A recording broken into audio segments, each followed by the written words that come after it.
बजाज भाई हिकिड़े जी कुहाड़ी किरी पई नदीअ में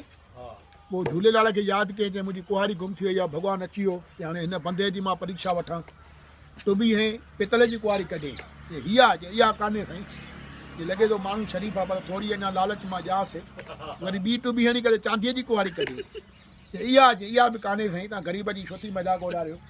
वरी टी टुबी हणी करे सोन जी कढे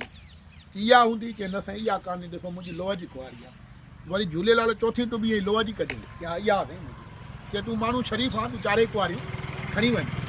हफ़्ते खां पोइ वरी घरवारी खे वठी आयो घरवारी नदीअ में गुम थी आई वरी भॻवान खे यादि कयईं झूलेलाल आहे की वरी परीक्षा वठां थी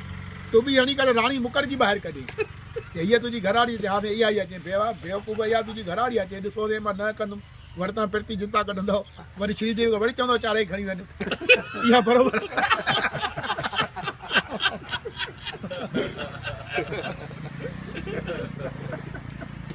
हिकु छोकिरी स्कूल में लेट आई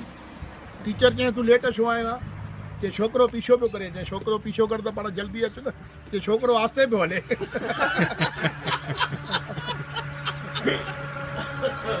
हिकिड़ो सरदार रिलीफ रोड ते फ्रिज वठणु वियो हिकिड़ो सरदार रिलीफ रोड ते फ्रिज वठणु वियो साम्हूं दुकान चई भाऊ इहा साम्हूं फ्रिज पई आहे घणे ॾींदे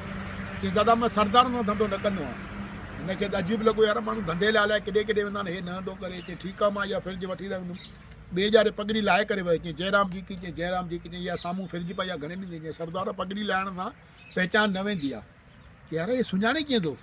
टे जार वरी ॾाढी मुछूं लाहे वियो की हाणे न सुञाणींदो चई साम्हूं इहा फ्रिज पई आहे घणे ॾींदे चई सरदार जी मुछूं ॾाढियूं लाहिण सां को पहचान न वेंदी आहे हे अजब में पइजी वियो चौथे ॾींहुं बुरको पाए वियो चई अस्सलामुअलैकुम चई वालेकुम अस्सलाम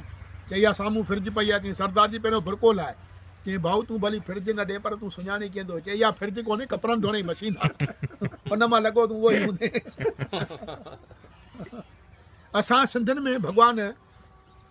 ॿुधी ॾिनी आहे पर ॿधी न ॾिनी आहे हिकिड़े गांव में हिकिड़े सरपंच चयो मां उनखे गांव ॾींदुमि जंहिंजे मथां मोर जो खंभु किरे हिन जीअं खंभु फिटी कयो ॿियनि क़ौमुनि में छा हूंदो आहे अॻियां मथो कंदा आहिनि भई मुंहिंजे मथां किरे पर असां सिंधियुनि में ईअं कान्हे हेॾे पए न पए हेॾे न वञणु खपे उॾारे छॾियो